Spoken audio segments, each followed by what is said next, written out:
Farar Aniya TV. Assalamu alaikum wa rahmatullahi ta'ala wa barakatuhu, ma abota wannan tasha tamu mai albarka ta Farar Aniya.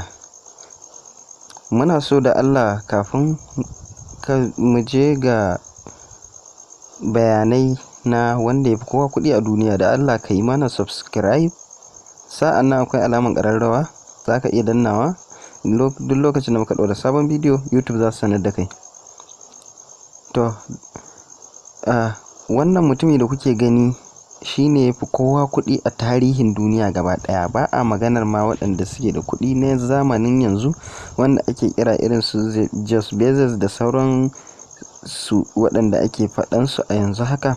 Duk waɗannan ƙannansa ne ko ma in ce 'ya'yansa ne ko jikokinsa. Wannan mutumi da kuke gani kasar gumin mai kuɗi ne wanda a duniya an tabbatar da cewa a tarihin duniya gaba ɗaya ba a taɓa yin mashahurin mai kuɗi irinsa ba. Shi wannan mutumi ana kiransa da Musa Mansa, ko ka kira shi da Mansa Musa. Wani mashahurin sarki ne wanda ya rayu a shekaru na 1280 zuwa har 1337. A wannan shekaru ne ya rayuwa, kuma ya kasance wani sarki ne a wani yanki a ƙasar Mali. Sarki ne na wannan daular. Wannan daula a lokacin babbar daula ne, kuma a lokacin ana kasuwanci na hada-hadan kayayyaki irin su zinare da azurfa da sauransu, irin waɗannan dai su diamond da sauransu. To a wannan lokaci a duniya gaba ɗaya, ko in ce a duniya gaba ɗayanta a tarihinta, wannan Musa Mansa ɗin shine aka tabbatar da ya fi kowa zunzurutun arziki da dukiya a duniya baki ɗaya.